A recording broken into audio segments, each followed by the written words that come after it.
Good morning, good afternoon, good day world. Kumusta po kayong lahat dyan?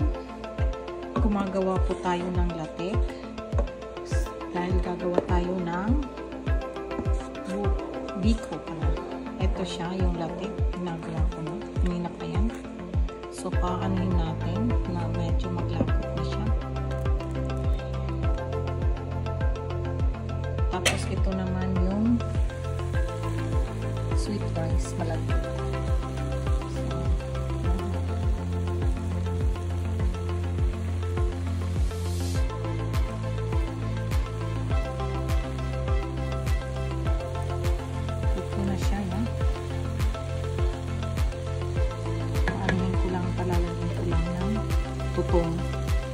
Tutong sa ilalim.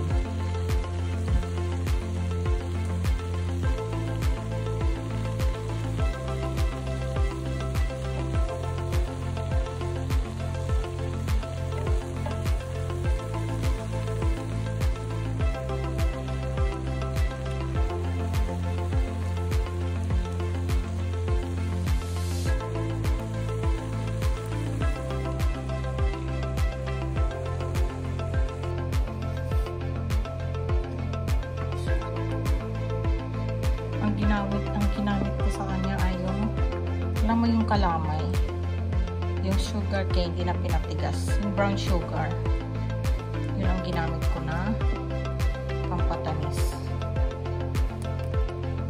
Ang tawag dun sa Tagalog, basta sa amin kalamay ang tawag dun. Bali, anim na lata ng kalamay. Tapos bali yung yung kalamay, ang tawag sa Tagalog yan. Siya, apat na round.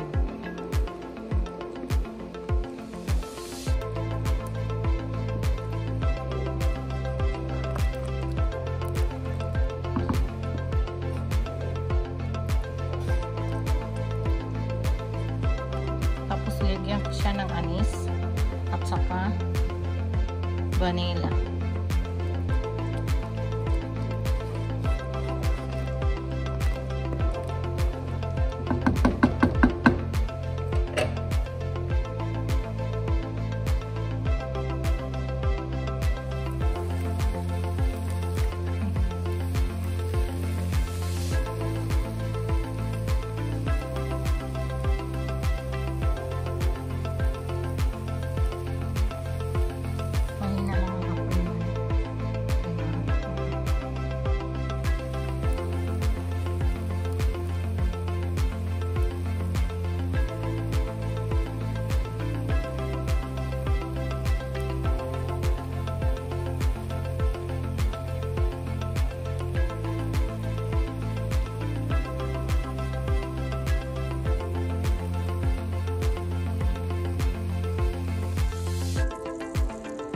Yan na guys, nagkaano na talaga siya.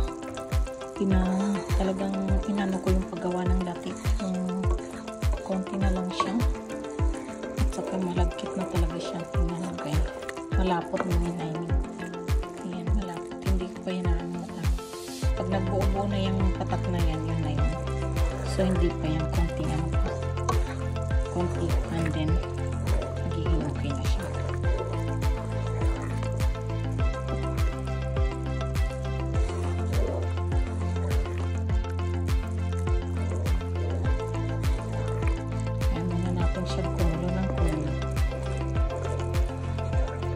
Bali, 6 na cans na gata at saka yung apat na block ng yung round block ba ng sugar candy yung tawag kasi yung brown sugar na pinatigas siya, parang na siya, parang blocky na siya. Ewan ko nung tawag sa inyo yan, sa amin kasi dun sa Tacloban ang tawag dyan kalamay.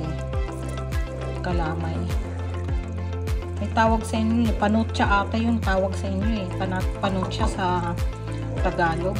Ewan ko lang, I'm not sure, but sa amin kalamay yun. Parang brown sugar siya na pinatigas.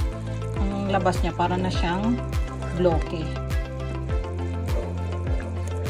Sayang hindi ko na ipakita kanina kasi Tapos nilagyan ko ng anis at saka vanilla. Ito na yung ano niya, malagkit. Luto na siya. Pinapano, gusto ko ng merong tutong. Mahirap pala itong gawan ng tutong eh. Kasi ano siya, di ba, yung kaldero niya, yung pakapal. So, hindi siya ganong nagtututong. Pero hinayaan ko lang muna siya. So, may low heat.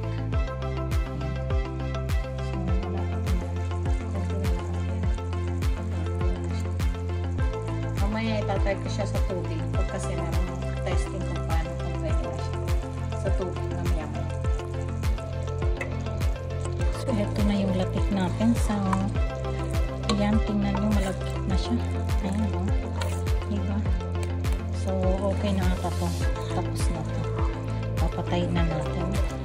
Tapos, babawasan natin yung latik kasi parang marami siya. Itatabi natin yung iba. Masarap din tong palaman ng tinapay, guys. Alam nyo ba yun? Masarap to. Ayan.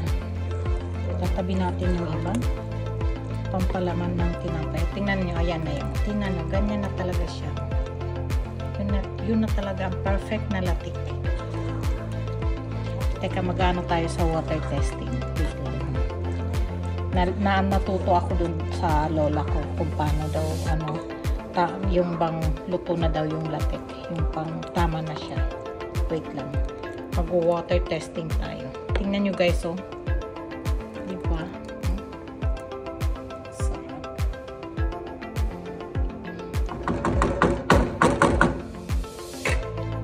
Ito naman yung malagkit. Luto na rin siya. Ayan, guys. Luto na siya. Kaya ko lang naman siya hindi pinatay yung apoy dahil gusto ko may tutong. Sana meron na tutong. Malalaman natin maya-maya. May konting tubig yan sa isang 1 liter. Mag-water test tayo ngayon. Kung tama na ba. Yung ang pagkakaano ko sa lola ko. Kung namuo na raw yung latik sa tubig na yan, ibig sabihin tama na raw yun. So ayan, kukuha tayo ng latik. Konting ano lang naman, parang patak lang. Tapos ano natin doon sa tubig. Pag nabuo siya, ano na raw yun, luto na raw. So ilagay natin na tingnan natin kung totoo.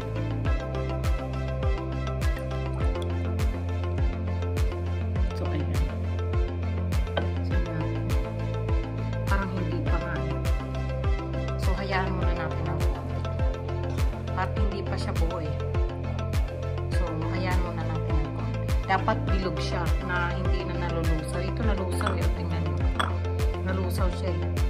So, parang hindi pa. So, hayaan muna natin siya. Ilang ano pa dyan.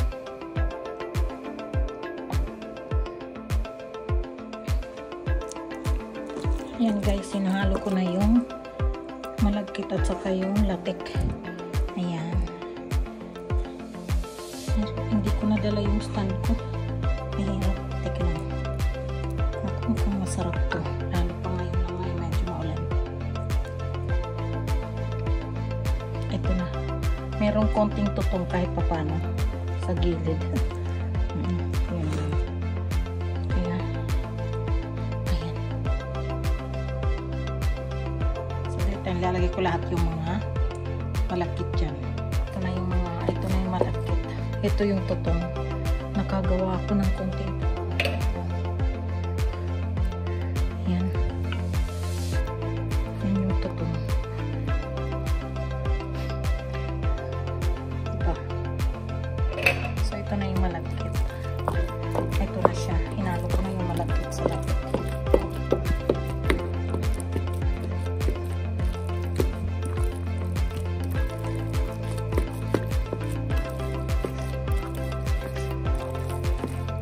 Matamis na masyado eh, pero okay na.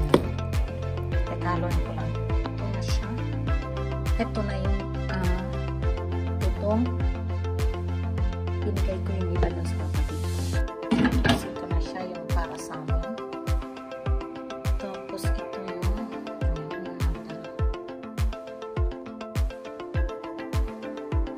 para sa kapatid ko. Meron pa siyang latik.